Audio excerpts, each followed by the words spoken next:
When you say things are getting critical, are you talking about something to do with the vehicles that are in the rings of Saturn? Yes, yeah. Really? Yeah. So I was behind closed doors for some time, and my clearance was way, way, way above top secret. So can you tell us, are you able to tell us your title when you were working in this sort of division behind three doors? No, I have probably 3 or 4 pages of titles. I don't know which one I'm going to land on. And I can tell things, when I mean things, the conditions are getting critical. And I find that some scientists also think that. And so I think when I do publish, that group anyway will agree with me full-heartedly. People have got to be made to understand that those things are real. Hi, I'm Carrie Cassidy from Project Camelot. We are here with Norm Bergrun. He was with NACA, which was the early precursor of NASA. Yes. And he also worked for Ames Research. He has also worked for Lockheed Martin as well. And no, it's just Lockheed. I left Lockheed before it turned Lockheed Martin. Oh, wow. Okay, we're going back in time here. Okay, that's okay. That's all fine. It's got to be accurate. Yeah, no, you're somebody absolutely right. Me on that. He was an employee of Lockheed? Yes. Okay. Before it was Lockheed Martin. And he has written a book called The Ringmakers of Saturn, which is why we're here. And let's see, it looks like you got another book here too, well, right? That was a precursor, a very early one. Okay, I'm going to show these to the camera so that we can make sure to get the... I have not read your book, Ringmakers of Saturn. I'm hoping to get a copy and read the book because I have heard it's fabulous. And I apologize for that. It was a little pricey for some reason. Well, you better get it before it goes up farther. Yeah, it has actually become something of a collector's item, but Yeah, and when I publish the next time, it'll be like $1,000. Oh my God, isn't that amazing? Yeah. I've already sold one that where I certified my signature, I certified the book, $250. Really? Yeah. All right, well, so that gives you an idea. We're in the presence of a semi-celebrity or a celebrity in the scientific community, I guess, in a certain sense. I've been around quite a while in the scientific community. Yeah. Yes. Okay, so to kind of start off with, how old are you? Do you mind saying? Well, I always say, would you like to guess? No, I've heard you're around 80, but I don't know. No, in 6 weeks I will be 91. Oh my God. Wow. And my specialist says, I think you can make 100. Well, you are amazing because you look great, and I had no idea you were that old. Yep. I work as hard now as I ever did. Wow. I don't have enough hours in the day for me. Awesome. And I'm making a change where I'm going to be able to have more time for me. And so it's a very significant thing. I won't be here the next time you come here. Oh, you won't? No, I'll be hidden somewhere else.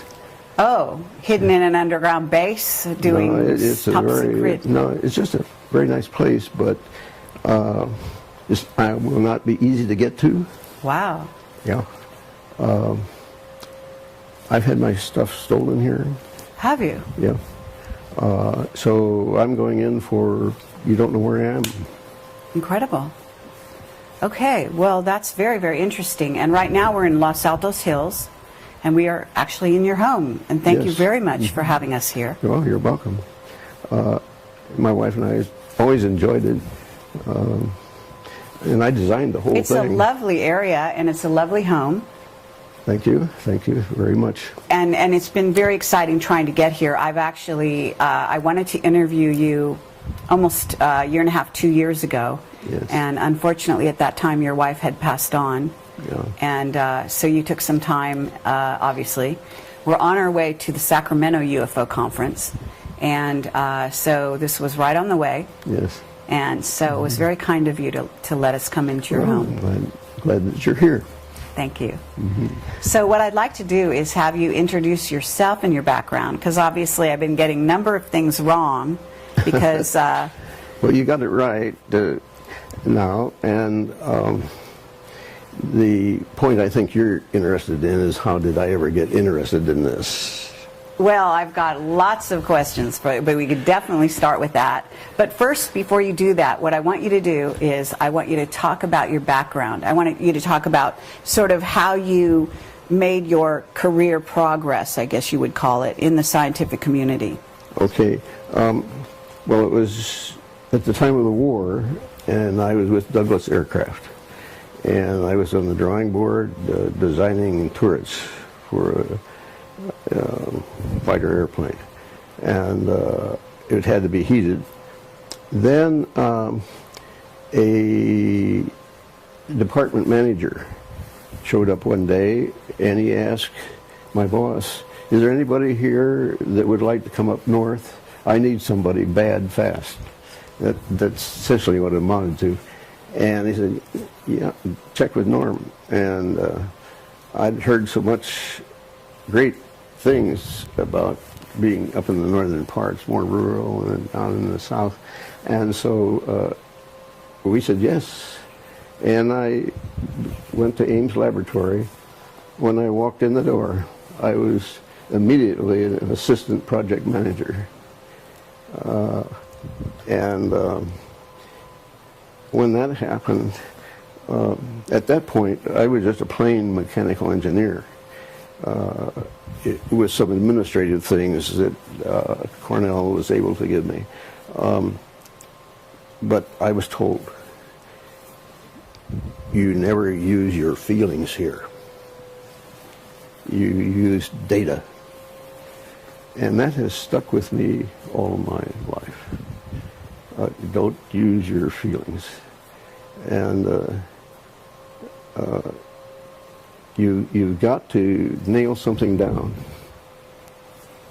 And all right, so the project that I got on then was the beginning of the determination of how you design an airplane with thermal ice prevention.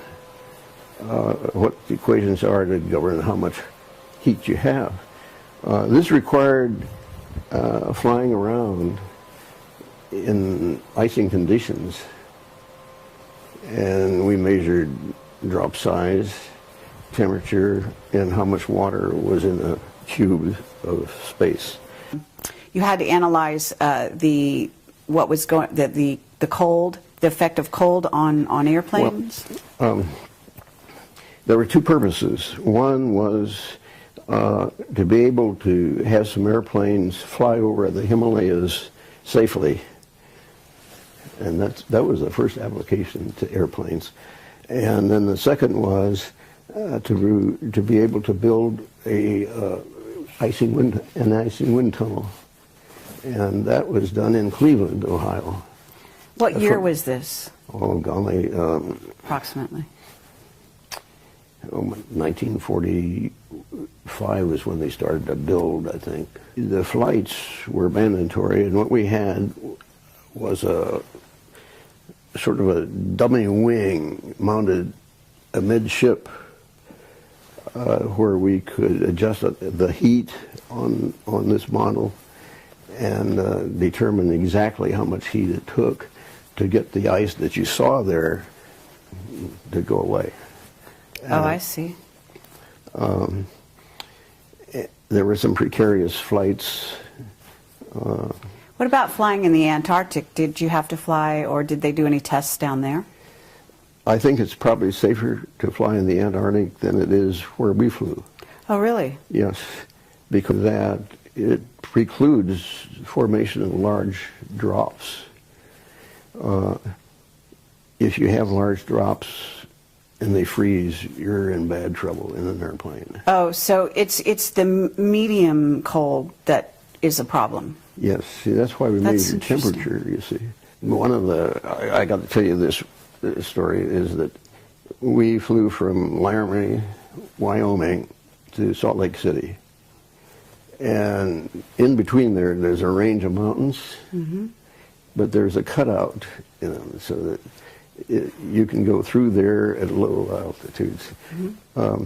This particular flight, I could tell from the instruments that I had, which were virtually the same as the pilots, that, hey, we're losing altitude. I've never seen an altimeter hand spin like this. It just went around like that. Wow. You know. And the airspeed stayed up for a little while, and then it began to drop. Mind you, we were flying at like 150 indicated speed, and so it got down to 100, and uh-oh, here we go. And stall was like 92. We hit 93. Wow. And at that point, the pilots had poured on all the power to the engine they could get. The hand for the temperature, the piston rings were in the red, which you should never fly an airplane like that, but we did in order to get out of this downdraft. I see. And so that's the kind of thing we went through. Wow. And why did that happen? Was it just because it had this down sort of area of between the mountains, or we would have crashed had we been over to the right or to the left. We had an airline pilot, a United airline pilot, that knew all these routes, and that's precisely why he was chosen. I see. So that we would have as safe flight as possible. Yeah, we would have intercepted, no question about it. Very, very interesting to go back in time this way. Let's fast forward a bit. Okay. Okay, and you went from studying this and from dealing with this and had exclusively, I'm assuming, to do with normal airplanes, right? Not rockets or going out of space. Not at that point, right. Not at that point. Okay, so at what point did you kind of move into the scientific area dealing with I don't know, did you go from there to Ames? Was it Ames or was it NACA? Well, you see, I was at Ames all the time. I did the icing work. Oh, you were. And I did some stability and control work. Okay. Particularly as it related to the roll of airplanes and if they would go unstable in a roll condition. And I found conditions where they would. And so we had a situation with the test vehicle called the X-17, I believe it was, where they spun it up to try to keep it stable, but they were testing the warhead. And it was a flight where the head would go Mach 15.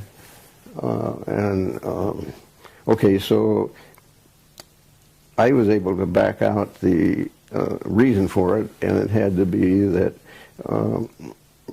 the missile, the material in it was just off enough. It's sort of like a tire that was not properly balanced, and it would whip. And it just whipped. You know, so you had to know all of that. Did you also have to know things about weather? Because eventually the rings of Saturn, I think maybe there's a link up here. On our flights, we had a professional meteorologist, and the pilot, the meteorologist, and I always looked at the weather patterns. And during that time, I got acquainted with a number of other meteorologists, and they told me how they thought weather appeared just come out of nowhere. And I found that very fascinating.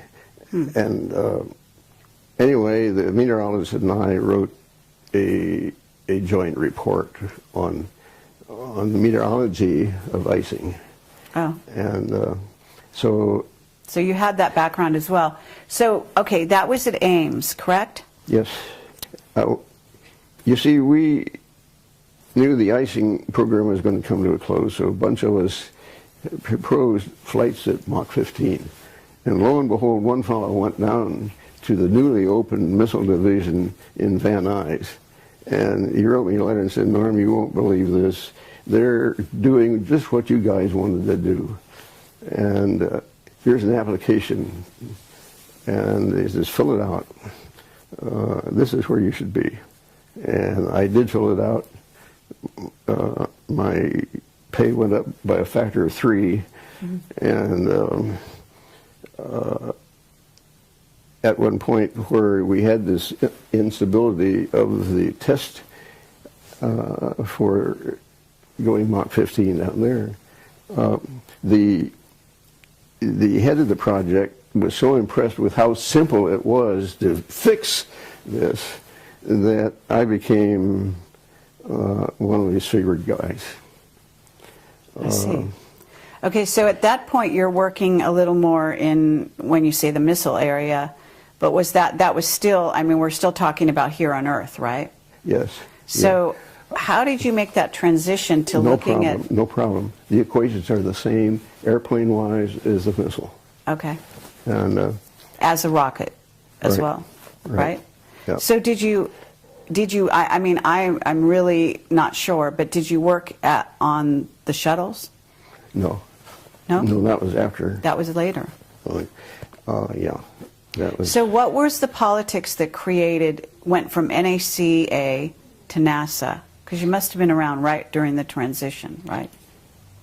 The idea of space was coming into the picture, and NACA was the National Advisory Committee for Aeronautics.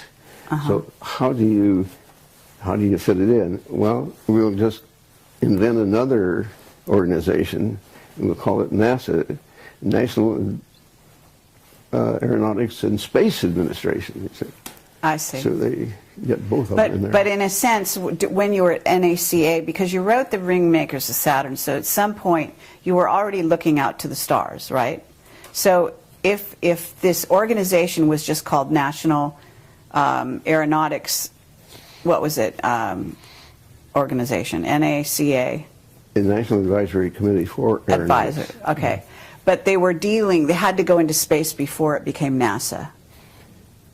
Didn't they deal with space? The only one that went into space before it became NASA was the missile I worked on in Van Nuys. Oh, really? Yeah. Where did the missile go? Where was it supposed to go? Were you shooting it somewhere? Well, let's see, we were firing it from Cape Canaveral and out over the ocean, and make sure that we didn't land on any land down in there anywhere. Right. But no, that was really the early years. Okay, so you're working for NACA. When did you write the book? I wrote it in 1981, I believe it was. Had you left NACA when you wrote the book? Yeah. How long? I don't know. It was, Approximately. When did you leave NACA? I guess it was like, it had to be Lockheed in this case. I think it was 1659, something like that. Wow, so you wrote Ringmakers Saturn a couple years, like 20 years later. The Voyager 2 had finished its flight, and I had Voyager 1 and Voyager 2 data, and that I inspected and studied for quite a while. And that's when I wrote the first book, and I was so surprised at what I found that it took me like the 4 years to get the book published, because I wasn't sure that what I had was really right. And so I looked in many articles and books to see, oh yeah, this sort of fits what they're talking about there. Okay, you're okay, so publish it. And so the book came out in 1985. Okay, and that's the Ringmakers. That's the Ringmakers. But the other one, this one... That's 1971. I had left Lockheed at that point. And so I was down at Santa Cruz on a vacation, and one day I spotted a real bright light in the distance. And at first I thought it was a a helicopter with the sun shining on the windshield. I was laying in the direction of the sun being from my back, and I was looking forward to look at this bright image. And finally I decided, hey, that windshield couldn't shimmer like that. And I ran and got my camera and shot some pictures. That was really a convincing time for me. So was that a UFO? What we call a UFO? You know, when it comes to calling things UFO, I part ways with people. Okay. What would you call it? It's an IFO, because I named it. Okay. Okay. Well, did we build it? Pardon? Did we build it? Who built it? The craft? I don't know who built it, but what I found out is these things inhabit Saturn. That's where I first discovered them, and they're proliferating. They're now Uranus and Jupiter. Wherever you see some rings now, why, that's one of these. You see the craft. Yeah, I call it a ringmaker. Yeah. Okay, you call it a ringmaker. Yeah, and I say it's electromagnetic because I could identify streamline patterns with respect to it that I knew were what we call potential lines, and that says it was electrical. Interesting. Well, so the craft that you saw in Santa Cruz was the first sort of precursor of your kind of giving you a heads up. Is that right? Yeah, and then for this book, I believe it was simply a picture taken out over these mountains. The object was over the ocean, but it was very bright, exceptionally bright. And wow. So did you look at the sky with a telescope, or were you looking at the sky with just your naked eye? just naked eye. Uh-huh. But you saw these objects. Yeah. And did you talk to anyone about that? No. You didn't? No. And you just decided to write your book? Yeah, there were 26 copies of those. I don't know where the other 25 are. You're kidding. Yeah. You wrote 26 copies of this book? Yeah. That was how many were printed. And yeah. there's, wow, this is really a collector's item then. Yeah. That's incredible. You find one, why, I'd like Wow. to get it myself. Okay, that's fascinating. This is interesting. Yeah, that's where I got the idea that there were streamers from these objects. And, or I couldn't have drawn that, okay? I see. What do you mean by streamers? Well, you see those? Yes. I mean, it actually looks like art. Yeah, but yeah. I call those streamers. Mm-hmm. I mean, do you know what that is? I can tell you what in our physical terms they would call it. They would call that pinched plasma. Oh, And it means it's hot because it's plasma. I see. And because of certain speed and all this kind of stuff, it comes out pinched. You know, it's a certain condition. When I saw it, it was though on the top of the cylindrical object, the color of those streamers was what I call a nauseating chartreuse. Really? Yes. It was really the most nauseous chartreuse I have ever seen. The closest color that would match it is chlorine. So you see these plasma sort of coming off the object, and this is with your naked eye. Yeah. Okay. So I mean, you must have a very unique way of looking at craft, obviously. I can't say that was completely the case. I did get my binoculars by this time. Oh, okay. And that was helpful. Okay, and you filmed it as well, did you say? Well, just stop, you know, still. You have some stills. Are there stills in this book? Well, of course, the Ringmakers Saturn is all government shots, and they are stills, and these are stills. So. But any of your own? Only Tomorrow Technology, they are mine. Oh, are they? Okay, interesting. So at this point, you're talking about having been in Santa Cruz and seeing a craft, inspiring to write the first book, I guess. Yeah. And that was about, what you said, 1979 or 71. when? 71. Yeah. And then what happened after you wrote the first book? What was the reception to that? People take it, and I'd never get it back. I'd loan it to them. I'd never get it back. They just disappeared fast. I see. What kind of people would take it? I mean, were they other scientists? Yeah, by and large, yeah. By and large. Because, yeah. Were they employees of NASA at that time? By then, NASA was formed, right? Well, it's just people that I knew, my colleagues here and there. Okay, so you went from Ames, NACA, and then to Lockheed, right? Yes. But at that point, when you went to Lockheed, was it turning into NASA at that point? When I left, the answer is yes. When I left NACA, it was only months when before it NASA, became NASA. Yes. Okay. Yeah. And why did you leave NACA? Well, I think it was because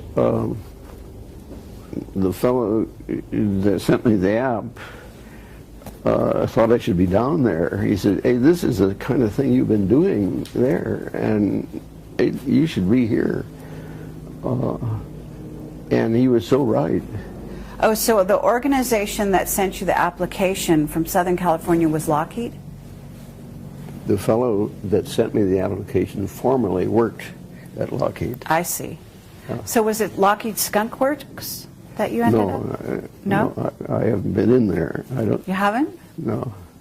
You never met Ben Rich? No, I have never met him. I have met some guys that have worked in there, and they've told me stories about that, but I've never met him. So the division of Lockheed back then that you worked for, was it top secret or was it just in the public domain? When I worked at Lockheed, I had documents that were indeed top secret. Really? Wow. Oh yeah. And then I went through the first generation of the Polaris underwater launch vehicle, and then I got tapped to go behind closed doors. Oh, you did? Yeah, and I was there for till I got claustrophobia. You got claustrophobia? Yeah. Yeah, I had to go through 3 doors to get to my desk. And this is in Southern California? No, it turned out to be up here. They moved. Oh, Lockheed, because I know Lockheed was in Sunnyvale, right? Yeah, but it started out down there. I see. And then, so I was behind closed doors for some time, and my clearance was way, way, way above top secret. Okay. You know who Bob Dean is? Yes. Had you ever talked to him one-on-one? I've talked with him, yes.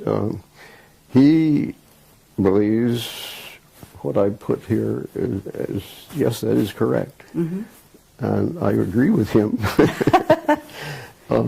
Well, I just wondered because he had a pretty high above top secret clearance at one time. Mine was above the President of the United States. Oh, was it? Okay, and so were you working in an underground base up here at that time? No, it was just a place that you would know how to get to. Really? I wouldn't know how to get to? It's, if you stumble around enough, you can find it, but I see. it wasn't all that big a deal. But So were you? Was this the kind of thing where you signed the non-disclosure? You say you had to go through 3 doors to get to your... Yeah, I had to sign my life away for 30 years. Wow. Is it still in effect right now? No. No? So could you tell me anything? No. You can't? Mm-mm. Why? What would happen? I'd prefer not to find out. Oh, okay. All right, well, let me ask you, I mean, I know we're kind of jumping around here, but you're certainly piquing my curiosity about some of these things. So, was Lockheed over by Moffett Field during Yes, those days? Yep. Okay, that was a pretty fast yes. Yep. Okay. I was born at Moffett Field Hospital. Oh, you were? Yeah, I was.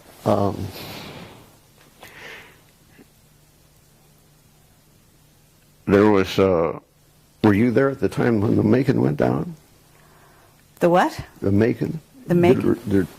The Zeppelin, the dirigible. Oh, I don't know. I mean, I was very young. Yeah, okay, all right. So there was a dirigible that went down in Moffett Field? You know, it's in that housing that is being stripped off of the top of it now.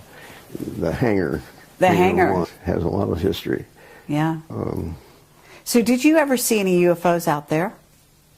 Now, let's go back on this and get that straight. I'm sorry, okay. Yeah, because... Whatever you call them.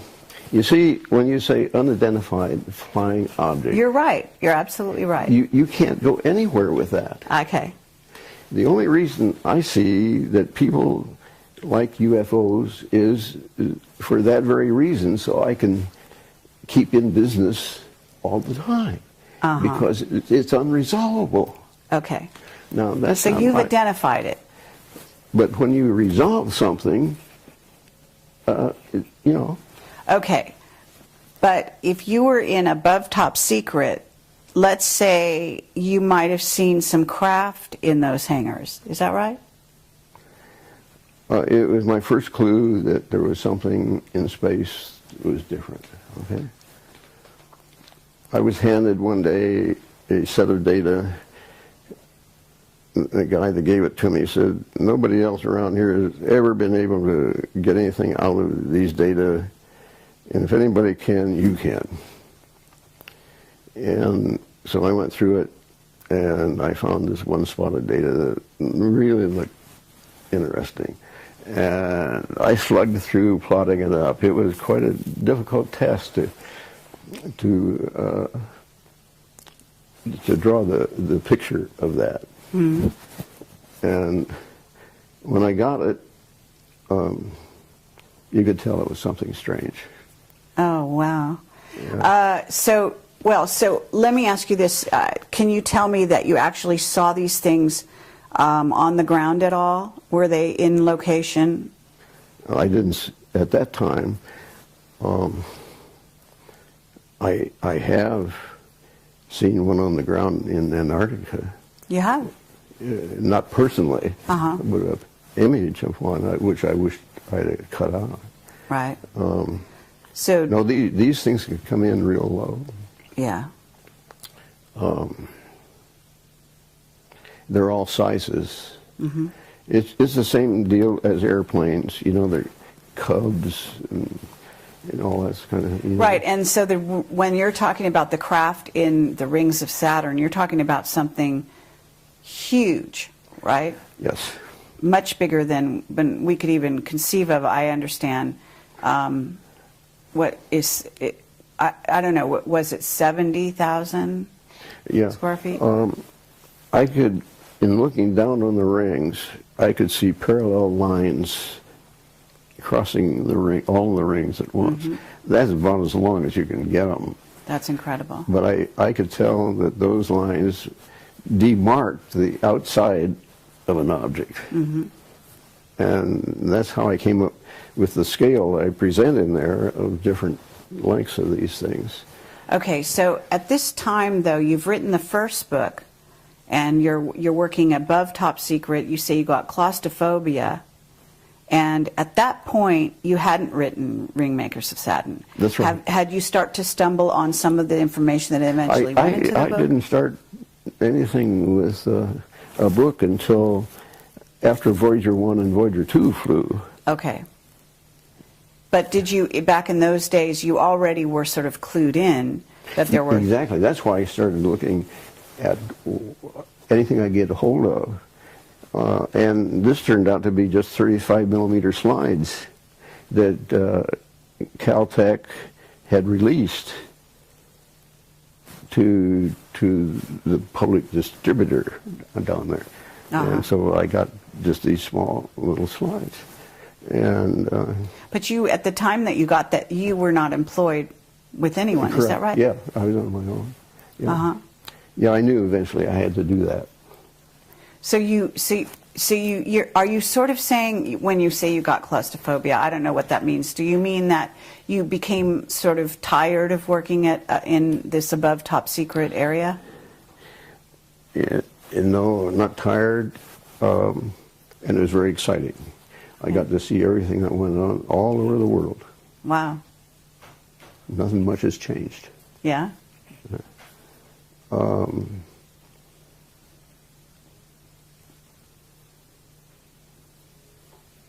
I don't know how... Or were you threatened? Were you, what did you have friends who were leaving the employee of Lockheed at that time? I mean, was there some incident that happened that made you want to leave? No, it wasn't that. Let's just say that you're confined to one room, day after day, year after year, same walls, so forth. That's claustrophobia. I see.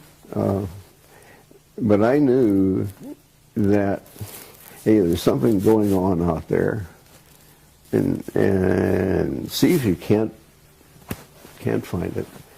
And so in other words, on a certain level, you wanted to go beyond the confines of what you were studying. Yes, sure. And I made myself a policy.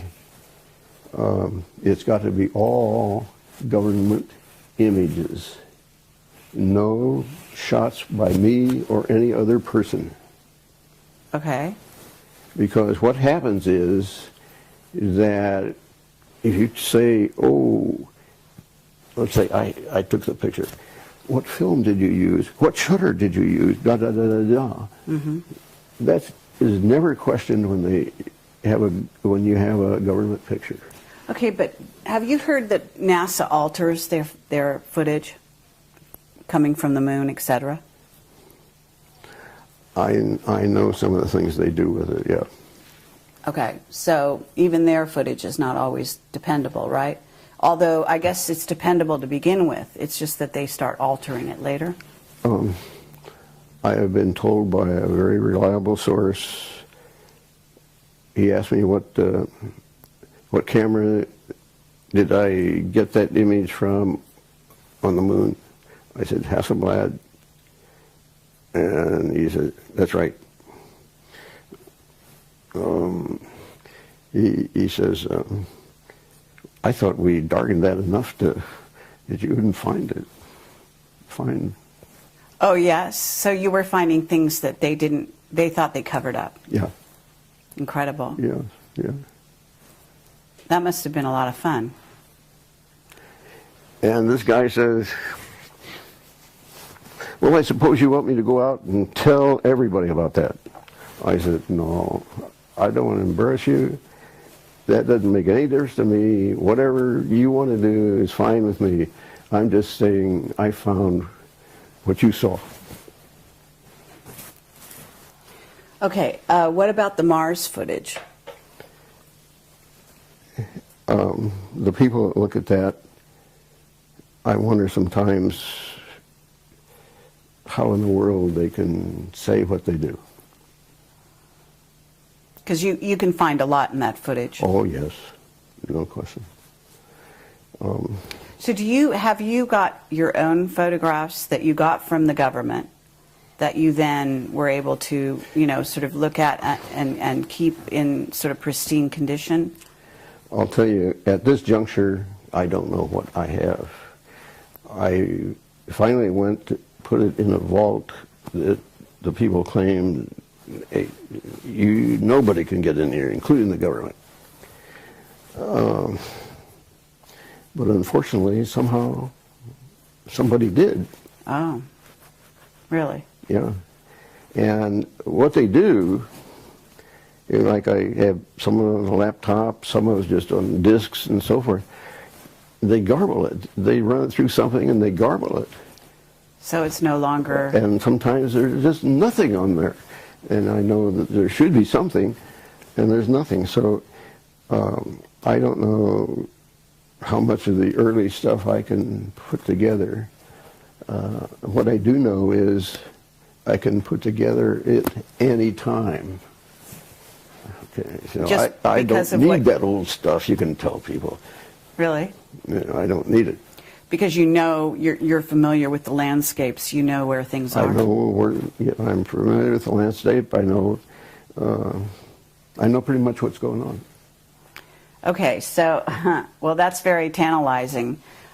So at this point, you learned quite a bit. You were very respected, I imagine, when you left, even above top secret, right? You left employee of Lockheed in good terms or not good terms? Yeah, I was respected. Mm-hmm. There was a time when, on the Polaris vehicle, Mm-hmm. that when the missile was fired off, it didn't light up. It came back down and hit the submarine, and I said it was the umbilical plug. And the head of the project said, asked me, "What do you think it is, Norm?" I said, "It's the umbilical. That's the most reliable thing there is on the bird, Norm. It can't be that." And a Navy guy came in later, and I said, "It's the umbilical plug. But Frank is not going to believe it unless we pull that thing up." And we got the whole Navy out there. I don't see why you can't pull it up. And if we don't pull it up, the Soviets are going to do it. Mm-hmm. He said, "Norm, focus your, synchronize your watch with mine. 3 minutes, you're going to have a call from Frank." 3 minutes, I had a call from Frank. He says, "Norm, you're going to be real excited. They're going to pull up the bird." And it was the umbilical. And after that, as Norm said, it was a certain thing. Don't argue with him. That's great. Yeah, it was that kind of thing. Yeah. Absolutely. So can you tell us, are you able to tell us your title when you were working in this sort of division behind three doors?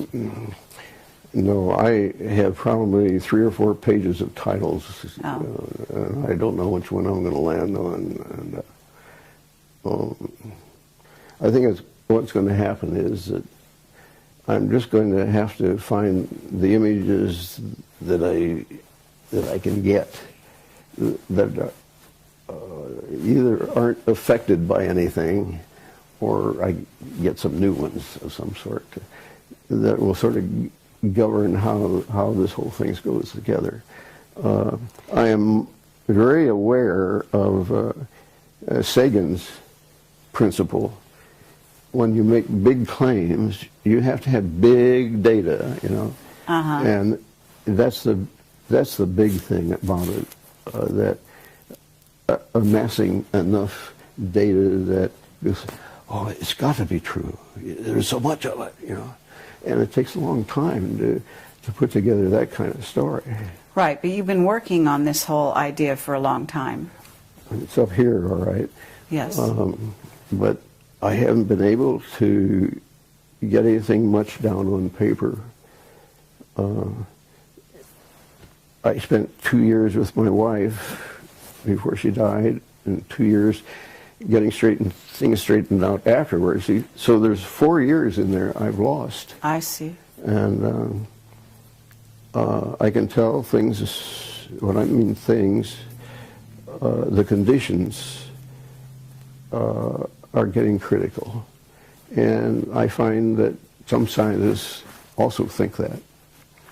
And so I think when I do publish, that group anyway will agree with me full-heartedly. On your conclusions. When you say things are getting critical, are you talking about something to do with the vehicles that are in the rings of Saturn? Yes, yeah. Really? Yeah. You see, it's sort of simple.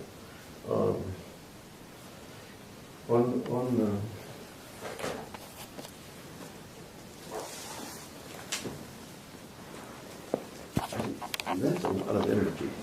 Right. And Okay. And this is the ring, right? This part, this is the ring? that ends up being the ring. Yeah. It's And they're- hot plasma. Oh, really? Okay, so, and what your theory is they're manufacturing it, is that correct? It comes, that's the exhaust from this thing. From the craft? Yes. Is it because, are they stationary or are they moving, the craft? They're probably moving. So do you think, when you say things are getting critical, are you Okay, saying? now, just take that picture and say that's the exhaust. It's like you have an airplane with an exhaust. Mhm. It's in your atmosphere, and it can load a lot of energy, you know? And, but this is, Saturn, like John Lear says, you know, Saturn is the focal point, and I can't agree with him more. Okay, but John Lear talks about Saturn actually being portal into another dimension. Well, you know, he's theorizing. Yeah, so you don't necessarily go there. I don't go that way. Uh-huh. I either say, this is the way it is, or I can attack it. Okay, but you're saying things are getting critical because I'm really curious. Are you saying that those craft are coming here? Is that why it's critical? No, I'm saying, in effect, if they do, and there's a good probability that that is possible, Uh-huh. then, hey, you've got to get with it. You can't wait around. Mm-hmm. Okay? But you see, no one really in this country accepts the concept that at Saturn, those things are there. Right. If you can't do it at Saturn, well, you know, you just can't have it. People have got to be made to understand that those things are real. Right. Now, there are two images that we were taken by the Hubble telescope of Saturn this last year, 2012, Okay.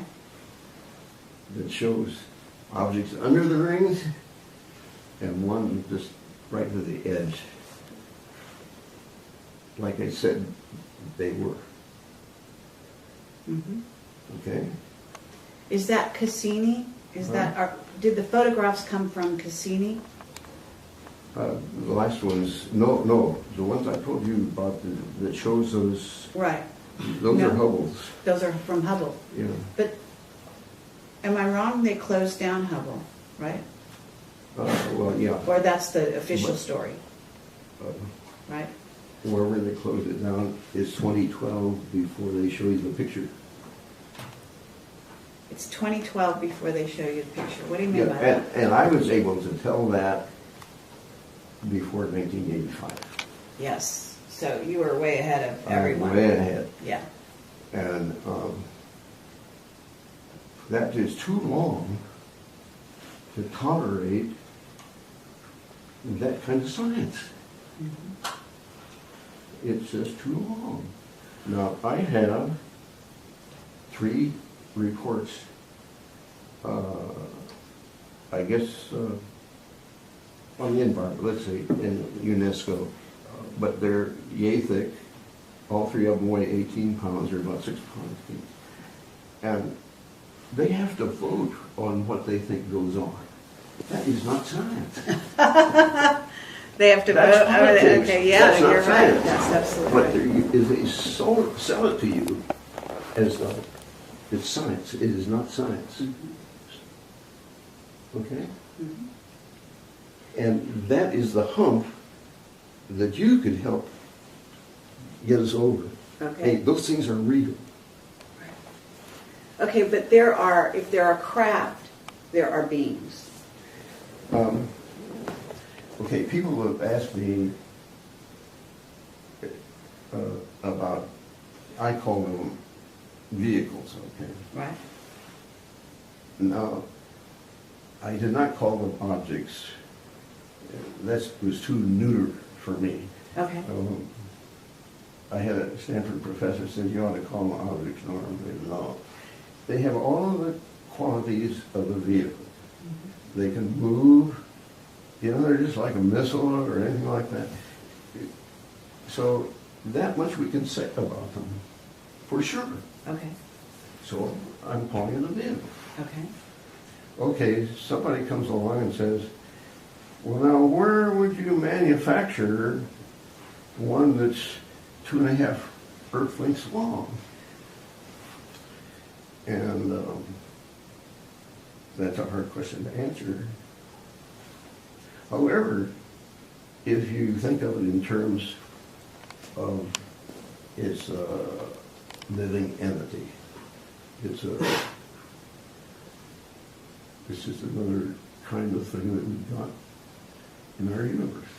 And it can grow and grow and grow and grow.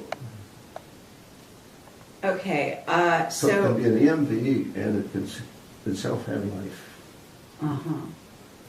So are you not positing the idea that those vehicles contain, beings who are,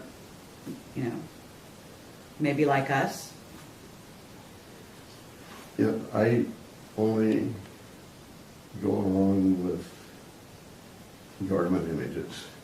And if you want to know about people kind of thing,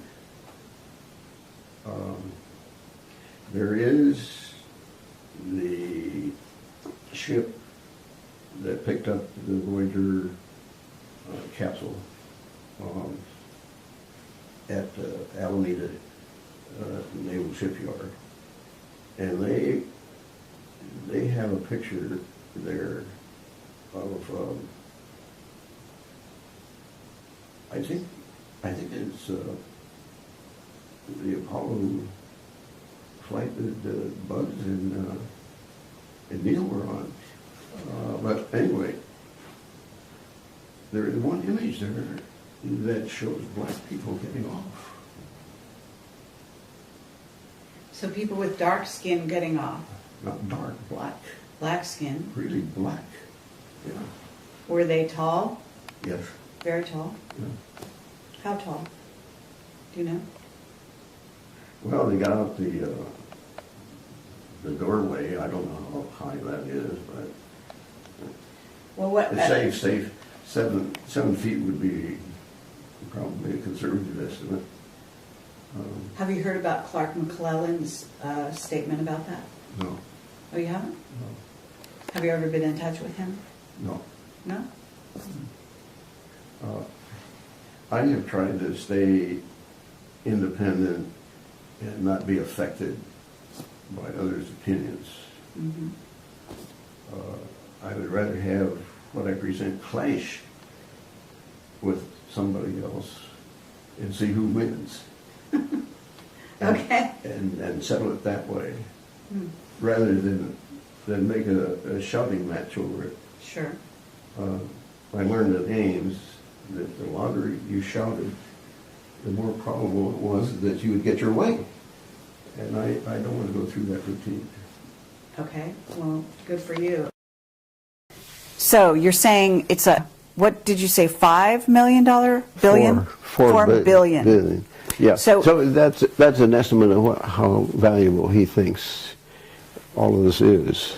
I see. But he doesn't get any support. Right. See? Interesting. So you think that Obama would like to find out more? Oh, yes. He would like to keep NASA operating? Yeah, he would like to. Really? Yeah. Okay, and you know that because? Well, I know that he has a friend there at the head of NASA. Oh. And he would like to have him look good and so forth, so he would like to see some things go on under his watch, but it's not happening. Do you know who's preventing it? I think it's the overall economic picture that's preventing it.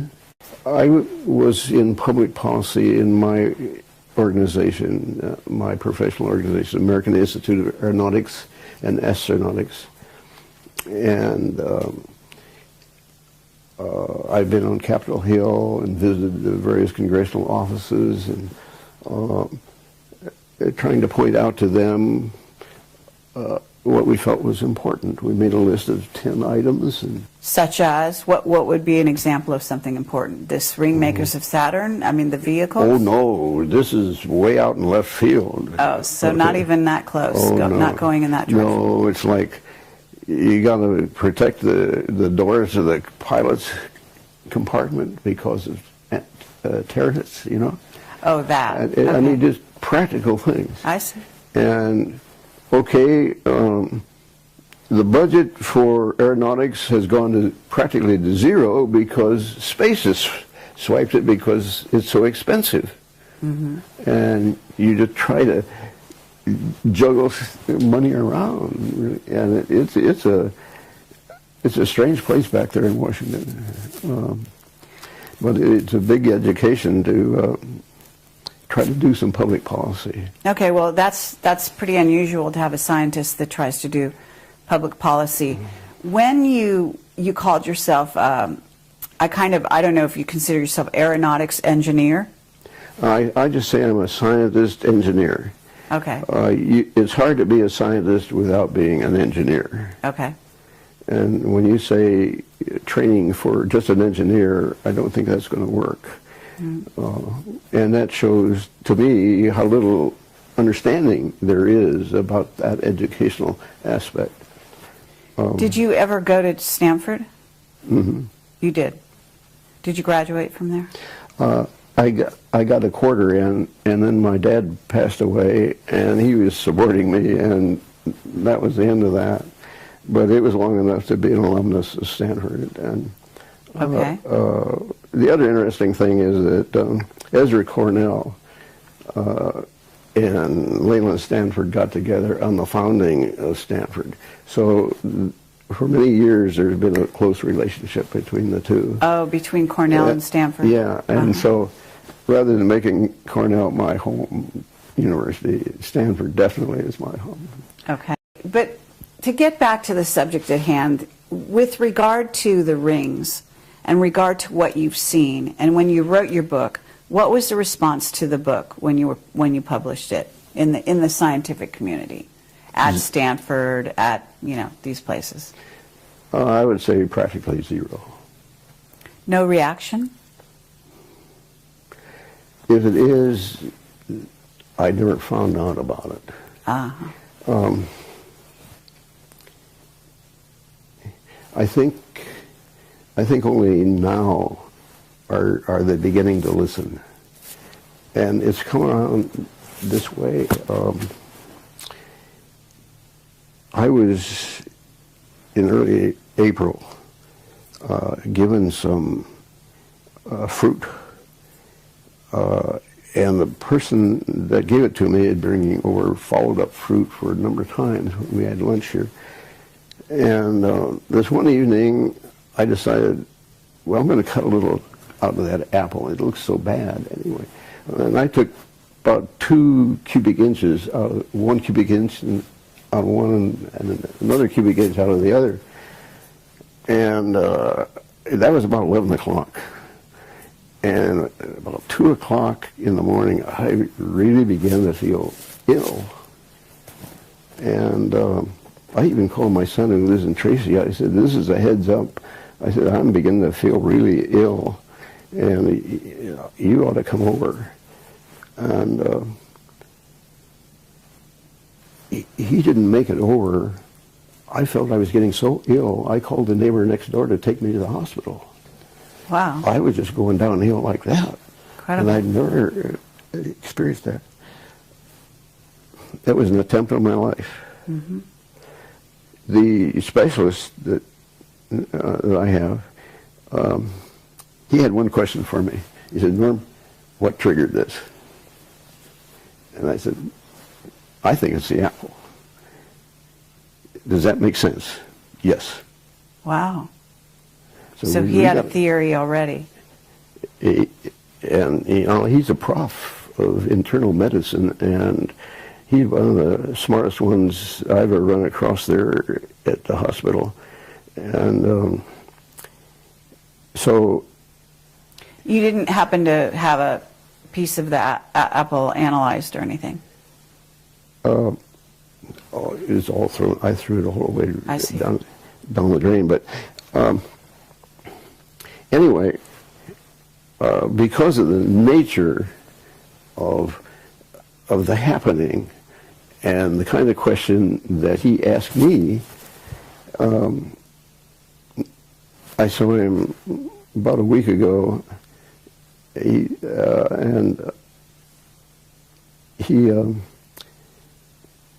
says, you know, I've spoken to a physicist about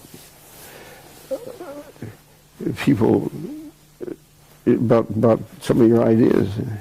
Okay, that's what I'm saying. Now, through the hospital, because of what has happened, I've caught their attention. I see. And when you say because of what has happened, what has happened? I almost lost my life. Okay, so you almost lost your life, but why is, in other words, why do you think they're focusing on you suddenly? You know there's a movie out called Prometheus, right? I can't say that I do. You don't know that. Well, there is one. And I talked to Richard Hoagland. He said Prometheus is, well, first of all, there's a moon in Saturn called Prometheus, right? Yeah. And I'm told that there's some kind of interaction between that moon and the rings. Well, sure. There's no question about it. Okay.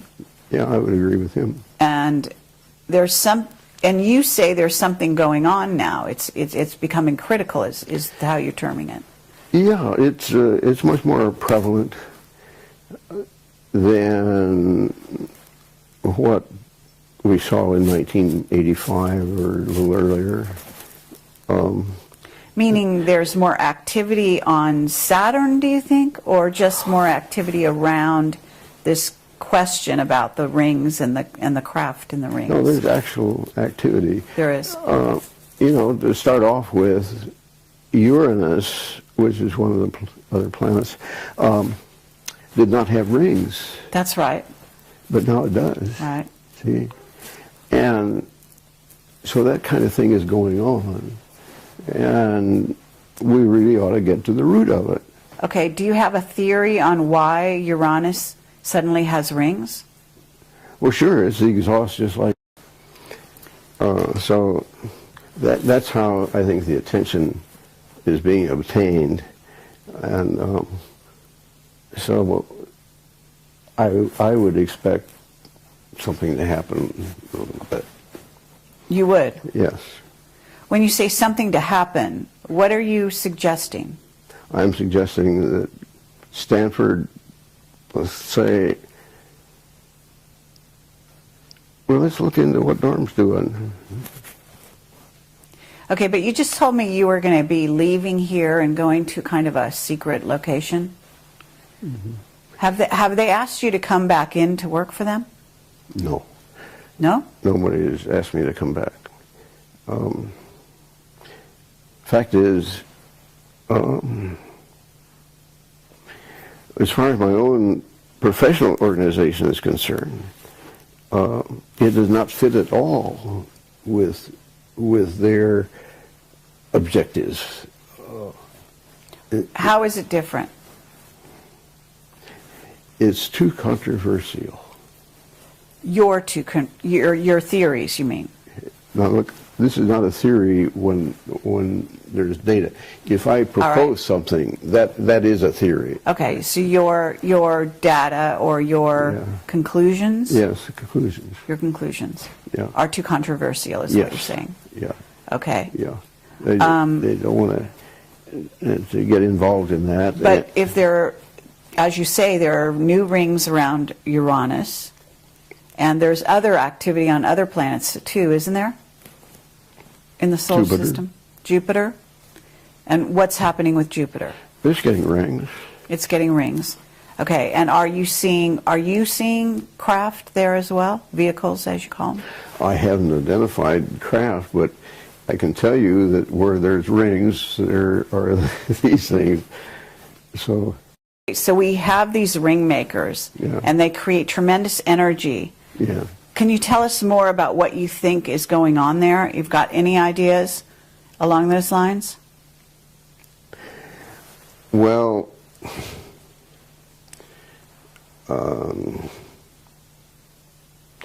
let's just take one that there was this, what do they call them, far lookers, or these psychologists? Oh, remote viewers. Remote viewers, yes. Right, that's what I'm... I just did an interview with somebody there. Which one? I had heard that there was one that saw something out there in the rings, and they were mining the rings. That's true, yes. Okay. I think I read her book, and she couldn't see anything from the side, but when she looked from the top down, why, that's when she saw things. I see. I happen to been able to uncover what she saw. Really? Yeah. And what did you... I would say, I don't think they're mining the rings. I think they're nursing from the rings. Oh, in other words, you think they're using the energy to power their craft. Yeah, that's where new ones are getting their energy. New vehicles are getting their energy? Yeah. You start out small, just like a baby, and then they get bigger. Oh, right, because you say that you believe they're sort of like alive. Do you believe they're plasma vehicles, what's called a plasma vehicle? Have you heard that terminology? Well, I've never heard them called plasma vehicles, but I can understand why somebody might say that, yes. Mm-hmm. Yeah, I wouldn't make a big deal over that. Okay, I've heard that the vehicles out there they actually fly close to the sun, and they power themselves up on the sun, and then they go back into... I wouldn't be surprised. Yeah, I've noticed some go in there, and it means that they're capable of withstanding those high temperatures. Yes. And so, true. Yeah, they could get pumped up really nicely. Okay. Okay, so, well, we have a very active scenario out there. Yeah. And you say it's critical. When you use that word, critical, that kind of sounds impending, like there's something coming to Earth or coming at us. Well, when I read that the universe is expanding, I say, the universe is expanding. You guys are just saying you have objects out there that you use to say the universe is expanding. But how about supposing they're increasing their speed? That would appear like what you're saying. And if something out there is moving faster to get away from something else, we may have a critical situation. Okay, very interesting. So something out there is moving faster to get away from something else. What would that something else be? It's hard to say. Now here I do have a hypothesis. Oh, yeah? Yeah. the Big Bang, I think my hypothesis is that there were the good nicks and there were the bad nicks, and they had a fight. A Big Bang ensued. I see. A big bang, a really big bang. And So you think the sort of multiverses are a result of the collision of sort of light and dark, so to speak? how did you say that again? You think the multiverses are a result of the collision between good and bad or light and dark? Well, now, multiverses, what are you? Well, that's my point of view. In other words, I don't think there's just one dimension and one universe. I think there are multiple dimensions and multiple universes. Did you agree with Einstein when he said there were at least 5 dimensions? Well, I certainly will agree that you can have almost any number of dimensions you want, okay? I take a little different view. My son suffers from a malady in which he hears voices. Oh, yes? And I'll tell you, I think that's a universe right there, Okay. right under our nose. Uh-huh. When he first came down with this, we had a blackboard in the end room there. It was 4 by 8 feet, and he wrote equations of space on there. He did. He did. Were you able to ascertain if they were valid in any way? You didn't need I didn't need to know all the details. I knew enough to know that, hey, those are strange equations that you wrote. You don't write that kind of equation here on Earth. And you do have some distance parameters in there. And I'll tell you, I was really scared. The fact is, I erased the darn board because I wish now I'd have kept it. But I was scared. I was frightened at the time. Really? Yeah. What were you frightened of? The fact that he could write that stuff. That he was getting an input so he could write it. Yes. That's what scared me. So, in other words, who it could be coming from was the unknown intelligence type of idea? Yeah, so we have talks about that quite frequently, and it's just another aspect of all this. That is a universe, all right. Mm-hmm. Absolutely. Okay. And it's not the kind that normally you'd think would be, but I'll tell you, some of the things he tells, they sure are real. He can describe things down to just the last detail. Sounds like somebody I'd like to talk to. He would say no way. He wouldn't? Yeah, he wouldn't do it. Is he a scientist? No, but he came within a semester of getting his bachelor's degree in chemistry. I see. And he was our brightest. When he was 4 or 5 years old, he wired up a train set. So that I still am amazed that he did it all by himself. He had the cars switching around and all this. That's amazing. Okay, well, wow. Okay, this is so fascinating. Let me ask you, you still use this word critical, and I'm still trying to figure out where you're going with that. I'll tell you when I get the book written, I'll tell you what it is. Right now I have a gut feeling, okay? Okay. That always precedes things that are going to happen. I've done many analyses with, hey, I got a gut feeling that that's it.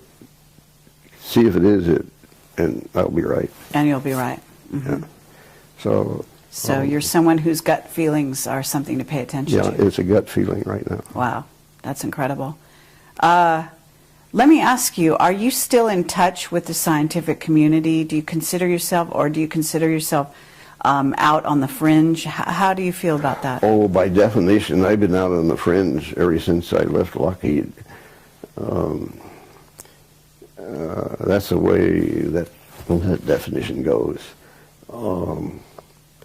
And I had been director at large of our San Francisco section, not San Francisco, but the region of AIAA that included 6 states. And AIAA, what is that? American Institute for Aeronautics and Astronautics. Okay. And the idea was to keep Norm active and also let him float around amongst the sections and so forth, which I did for a while. And I got to seeing that, hey, it's running pretty good. And where I saw that they're reinventing the wheel, you know, that's when I stepped in with it. You know, as a staff person, you know, I kept a lot of stuff. And so I've been asked to step down from that job because the regional director is going to leave it. And so I welcomed the invitation, and so he will be quitting also. So that does leave me sort of... So you mean you've been doing that up to now? Mm-hmm. Really? Yeah. They've actually had you active in that organization, kind of overseeing things? Oh, yeah, yeah. Oh, yeah.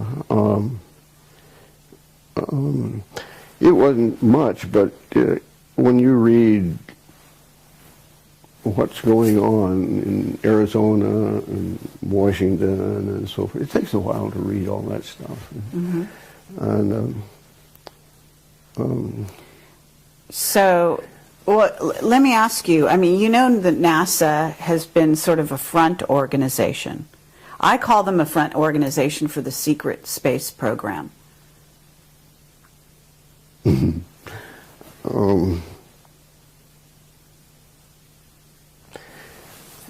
I don't know about being front. Well, when I say front, I mean, if you have an organization that deals with the public, interfaces with the public, and also misleads the public on certain things, by doctoring photos, by, you know, covering up certain things, by only releasing certain things, that's a front organization, isn't it? Okay, all right. I guess you're entitled to do that. Okay. So if we were to look at the situation a little closer and find out who are the insider organizations, certainly Lockheed would qualify. Would you say that the defense industry are all in the know? No. No? No. Lockheed only recently has been getting images themselves. Mm-hmm. And having worked there, I don't think there'd be anybody that would be capable of doing the kind of work I have been doing. I just don't, that kind of talent does not exist these days. Well, when you were an above top secret, you must have had people reporting to you, right? No, I was Mr. It. What does that mean?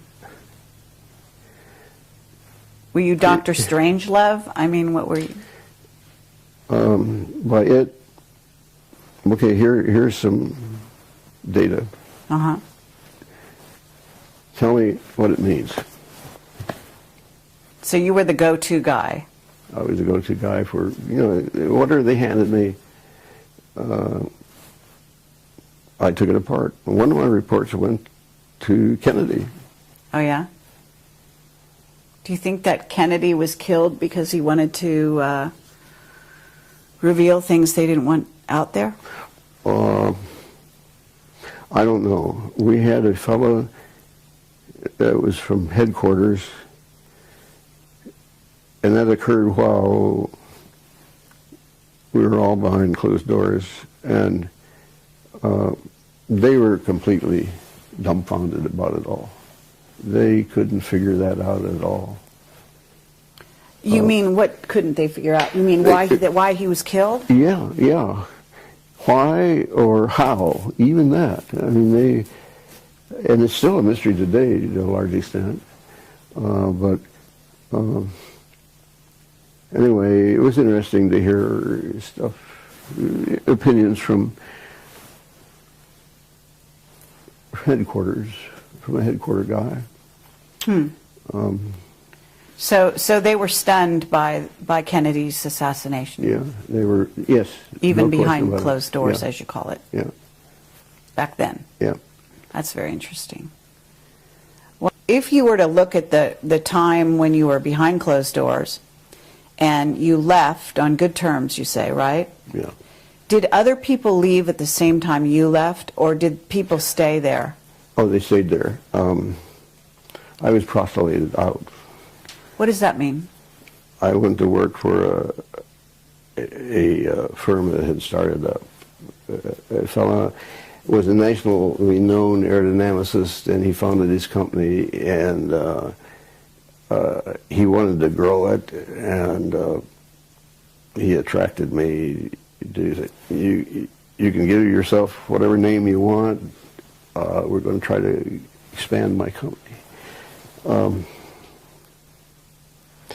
The thing was that he also had on his board of directors a professor from the Stanford Biz School. Okay. And it seemed to me like, you know, here's a chance, Norm, for you to grow.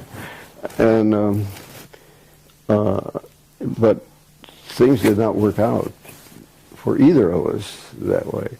Do you know why? Yes. Why? I did come up with something that they could do. It required the services of one of the gents that knew how to program the computer.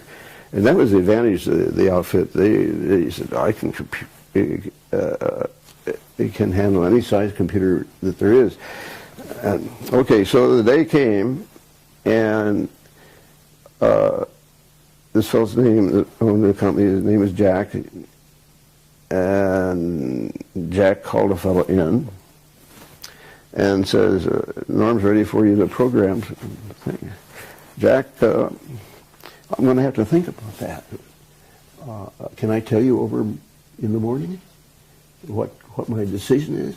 Yeah, think it over. Next day came, he says, Jack, I can't do it. I am an aerodynamic specialist, and if I do this other, I ruin that. It's a no-go. Oh, how interesting. Yeah, that was his attitude. And you check around, and the good guys still have that attitude. Right, that they don't want to get their hands dirty. They don't want to be sort of tarred with the same brush. They've chosen, you know, their route. Straight and narrow. Yeah, and you come along and deviate them. They can't hack it. Very interesting. And so that's when we parted ways. But it all has been a great learning process. But you went out on the circuit and you did talk about Ringmakers a bit, because Yes, there's a couple of videos. Out for a while. Yeah. And, geez, I read an article just recently where somebody comes up and says, we can get to the nearest star system. You know, I gave a paper, one of those UFO organizations, speeches, and I told exactly how you'd go about it then.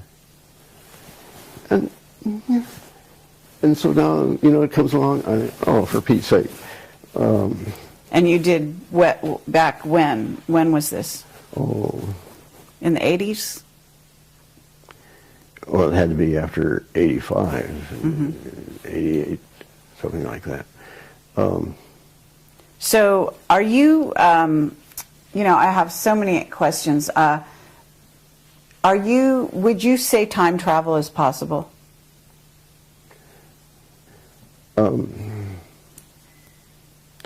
There's a way to do some of these things that has not been considered.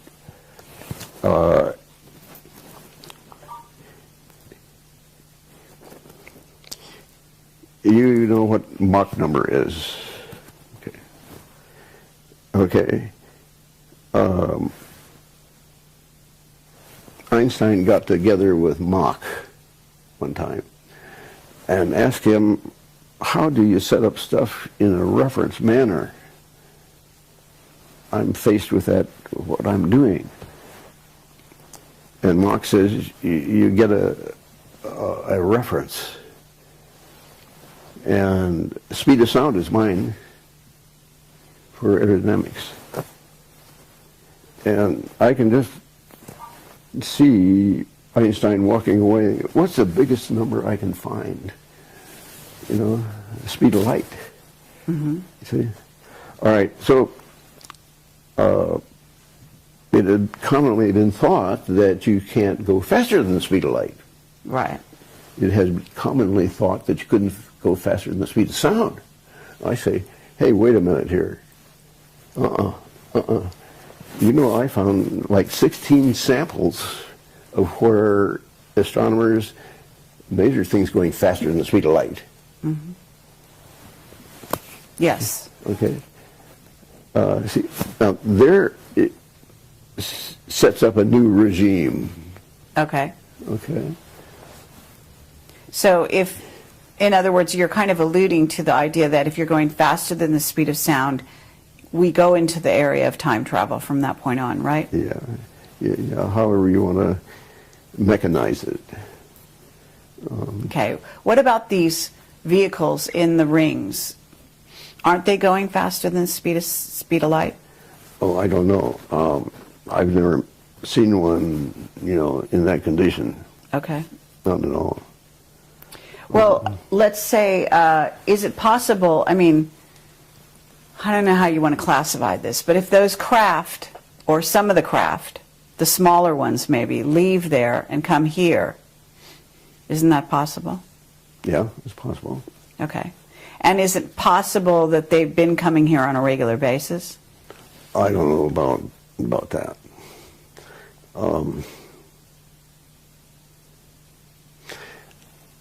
I'd be in better shape to know about what you're asking. See, now you're asking questions that are downstream from... I understand. And I'm not there yet. Okay. What about, I'm still, you know, I mean, okay, let me ask you this. I remember that John Lear told me that you told him that you saw here in, I don't know, it was on the 101 going around somewhere around Palo Alto or maybe Los Altos, and you saw what looked like a very low flying jet that was a hologram. And you determined it was a hologram in some, because it actually, I guess, disappeared all of a sudden. Well, that story is almost correct.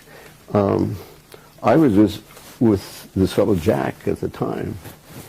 And I don't know whether you know where Gun High School is over here or not, but we were in that vicinity. And all of a sudden there was this huge-sized airplane that flew over there. It looked exactly like an airplane. I said, Jack, did you see that? Yeah. But, you know, it was below the allowable level. Yes. And there were no complaints. So it had to be a picture, you know. Really? But did it disappear suddenly? Well, it was only there just a fraction of a second. You know, you just gotta, if you weren't looking, you'd miss it. Really? Yeah. But it has to be going very, very quickly then. Yeah, it was. So you determined that it was a hologram? I didn't determine it. It's just the fact that there weren't any critics around here that says, hey, there was an airplane flying below allowable levels and we gotta do something about that, because there's a lot of people like that around. And, right. But there were none, so okay, so it had to be. So that's okay. What year was that? Oh, I don't know. When I was with Jack. Approximately. Would this be the 80s? Because you left. Didn't you leave Lockheed right around? Well, you wrote this book in '71, so. You know, you can go on the net and look at my resume there and pick up numbers. Pick up exactly. Yeah. Okay, but I was just wondering, in terms of your recall, when you left the employ of Lockheed, because it was too claustrophobic, as you said, and then you went to work for this guy Jack, and that, how long did that last before the computer guy came in and said he couldn't do the programming? I mean, that must have been a pretty short time. Well, I think it was like a couple of years. Couple of years? Okay, and do you know what a Cray computer is? Yeah. Okay, and would you say that was the level of what we're talking about, programming a Cray? Or? Oh, this could have been done with a much simpler computer. I see. Yeah. Okay, have you ever dealt with a Cray computer yourself? No, I haven't. But you know of their, Yeah. Yeah. Sort of being around. Okay, in terms of this, again, this critical time that we're in, can you describe this time? Like, what do you see something happening in these times? I mean, obviously we have critical things in terms of, you know, the world politics and economics and things of this nature. But when you talk about critical, I'm actually seeing something to do with space. Are you talking about, for example, you've heard of, you know, incoming planet, like the second sun? I don't know if you believe this is a binary solar system. Do you follow that theory at all? Well, I guess the most critical thing I can see is that a lot of ice is leaving Antarctica. Yes. And that indeed will raise the sea level. Okay. And that indeed will cause some problems in many places. And it'll have a negative impact on real estate if you own property. Water, yeah, oceanfront property. That, to me, seems like a no-brainer.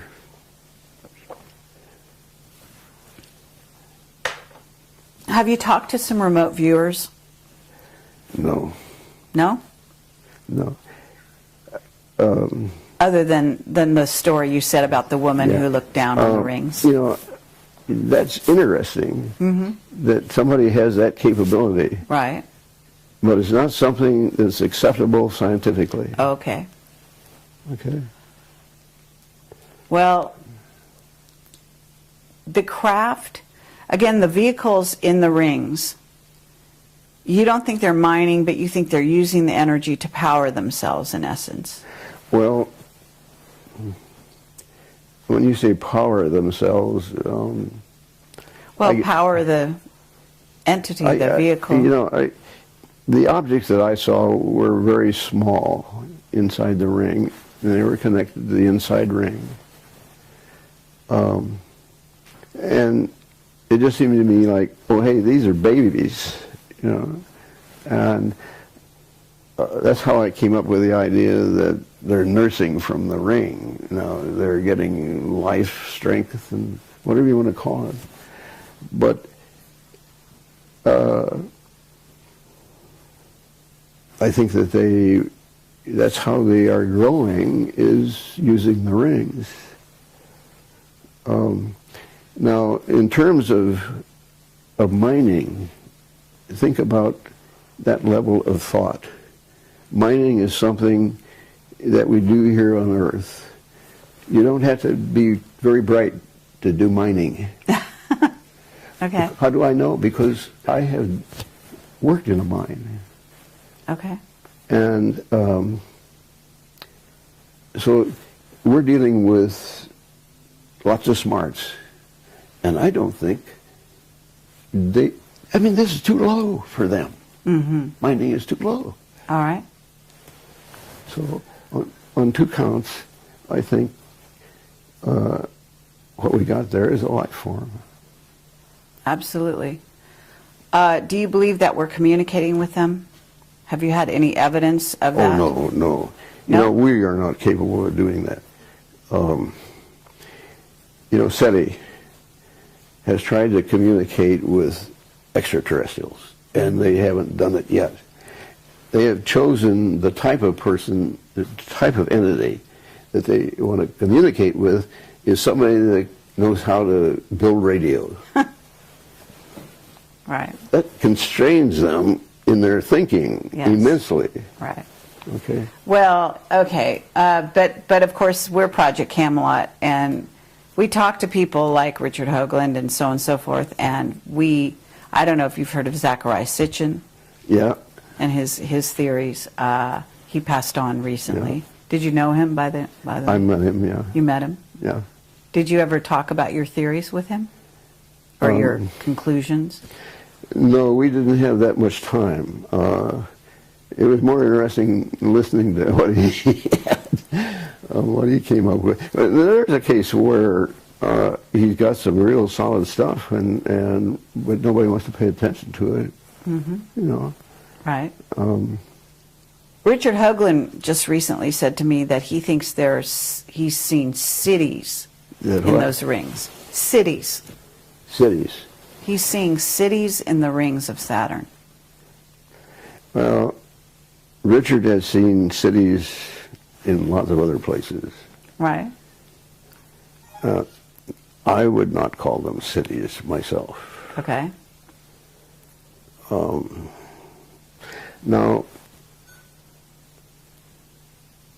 I don't know specifically what he is talking about. I mean, you know, if you want me to be specific, I'd have to look. Right. But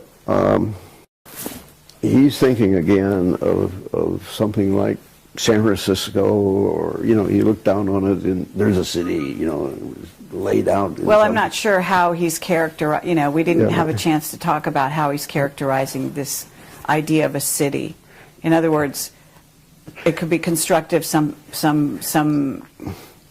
of plasma. Yeah, he had put that label on, and what I do think he's seeing is organized structure of some sort. Organized structures, yes. I mean, there's lines going this way, and then there's perpendiculars, say. And, so in a sense, you would agree with him in that.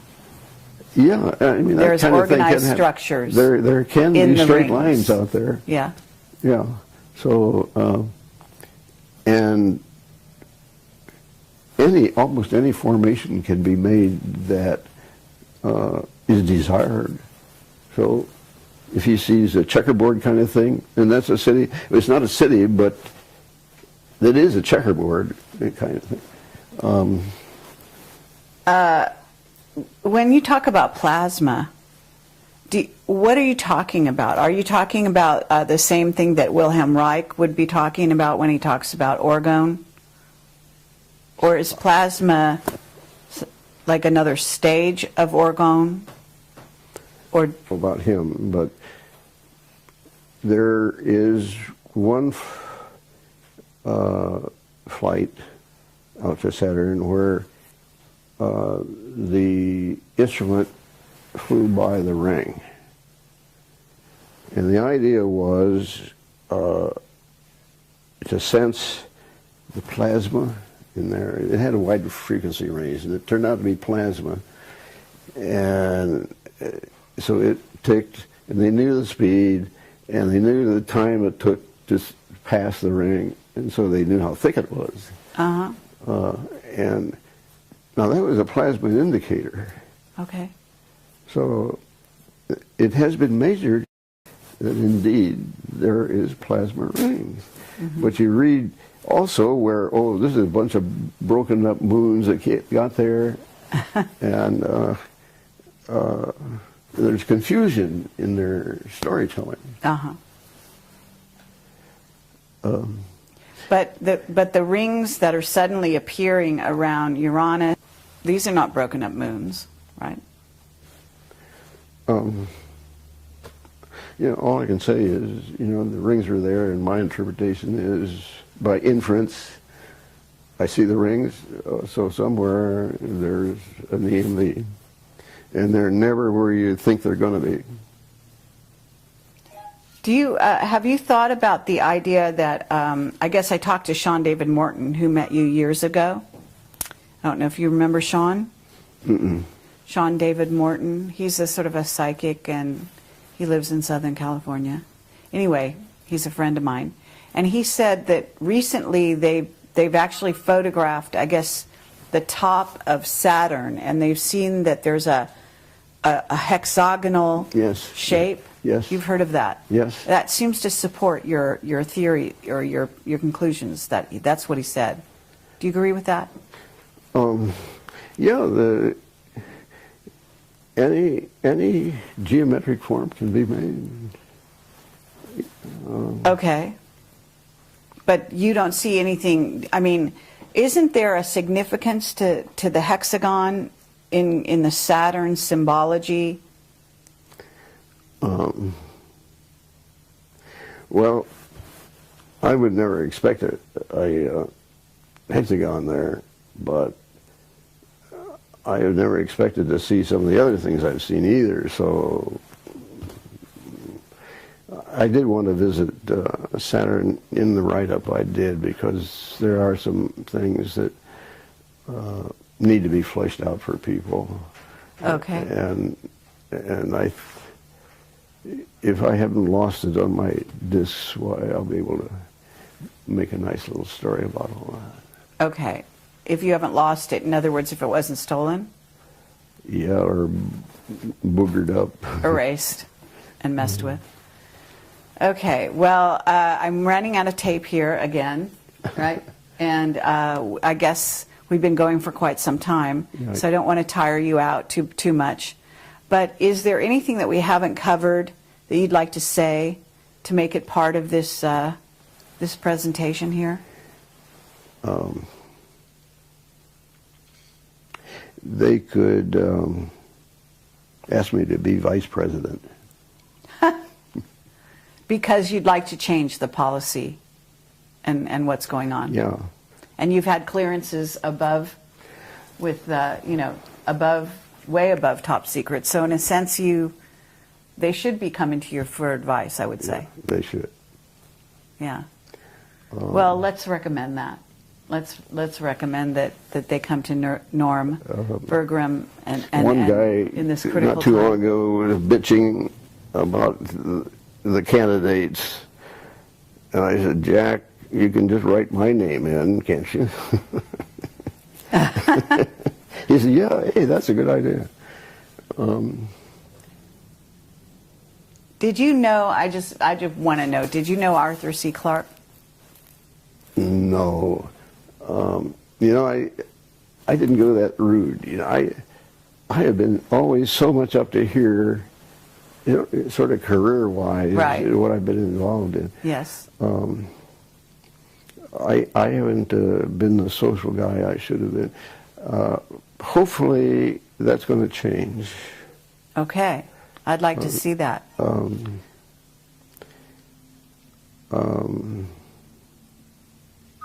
I'm a type that is pretty flexible. Uh-huh. And Well, certainly you must be if you've done all the things you've talked about, and you also are able to, you've obviously worked in areas of policy as well. yeah, well, see, that came about by the prof at Cornell called me in one time and said, how would you like to grade papers, law papers? And I said, oh, that sounds good to me. And I said, but what do we do when I grade when it comes to mine? He says, you grade it just exactly like you grade the others, but give it to me afterwards.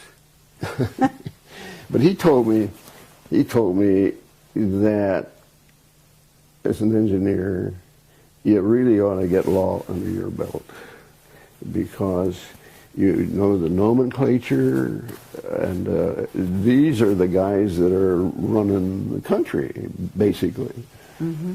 And they really don't know about some things that they should, but they just do it. And so over a period of 10 years, I got a law degree. Oh, you did? Wow, that's incredible. And on top of everything else you were doing, you got a law degree. I found it just exactly like the prof said, yeah. And that's what made it so easy to go in. Otherwise, I wouldn't have done it. I see. Okay, Norm Bergrun, I believe that there's more that you could be telling us, but I understand that you still have some secrecy or oaths. Is that correct? You're kind of abiding by those? I could tell you a lot of war stories. The answer, you know, I could tell you a lot of stuff that's sort of related to all this, but give me some more time, and I'm set myself up so I don't have to make my own bed. I don't have to cook some meals, you know, and all this.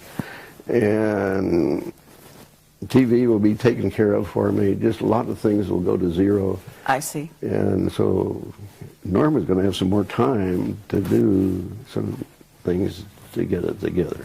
Okay, but are the people that are making this possible going to let you go out and talk about it? Yes. Yes, they are.